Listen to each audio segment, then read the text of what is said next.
భారతదేశంలో మత ప్రచారం ఎవరికాళ్ళు చేసుకోకూడదా? ఖచ్చితంగా మత స్వేచ్ఛ ఉంది. ముస్లింలు వాళ్ళ మత ప్రచారం చేసుకోవచ్చు, క్రైస్తవులు వాళ్ళ మత ప్రచారం చేసుకోవచ్చు, హిందువులు వాళ్ళ మత ప్రచారం చేసుకోవచ్చు, బౌద్ధులు, జైనులు, సిక్కులు, సింధీలు, పార్సీలు అందరూ ఎవరి మతాలు వాళ్ళు ప్రచారం చేసుకోవచ్చు. స్వేచ్ఛగా ఆస్వాదించవచ్చు, స్వేచ్ఛగా అనుభవించవచ్చు, వాళ్ళ జీవితం వాళ్ళు బ్రతకచ్చు. పరమతాల జోలికి వెళ్ళకూడదు, పరమత దూషణకు పోకూడదు. అదే సందర్భంలో విదేశాల నుండి వచ్చినటువంటి వాళ్ళు ఇక్కడ గుడికి వెళ్ళాలంటే వెళ్ళొచ్చు, మసీదుకి వెళ్ళాలంటే వెళ్ళొచ్చు, చర్చికి వెళ్ళాలంటే వెళ్ళచ్చు. కానీ విజిటింగ్ వీసా మీద వచ్చిన వాళ్ళు ఇక్కడ దర్శించవచ్చు. కానీ ఇక్కడ ఆ కార్యకలాపాలు అంటే వీళ్ళు మత పెద్దలుగా ఉపన్యాసాలు ఇవ్వకూడదు. ఇక్కడ విజిటింగ్ వీసా మీద వచ్చినప్పుడు మత ప్రచారంలో పాల్గొకూడదు, మత కార్యకలాపాలు పాల్గొచ్చు. ఇక్కడికి వచ్చి చర్చిలో దండం పెట్టుకోవచ్చు, మసీదుకి వెళ్ళి ప్రార్థన చేసుకోవచ్చు. కానీ ఇక్కడ మత ప్రబోధకుడిగా పనిచేయకూడదు. చేయాలంటే దానికి ఒక సపరేట్ వీసా ఉంటుంది.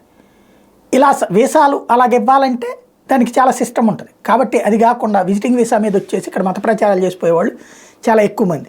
ప్రభుత్వాలు కూడా పట్టించుకో. అస్సాం ప్రభుత్వం మాత్రం సీరియస్గా తీసుకుంది. 2 మత ప్రబోధకులు అట్లా విదేశాల నుండి వచ్చి మత ప్రచారం చేస్తే వాళ్ళిద్దరిని అరెస్ట్ చేసి జైల్లో పెట్టింది. ఇప్పుడు ఇది అంతర్జాతీయ చర్చ రాబోతోంది.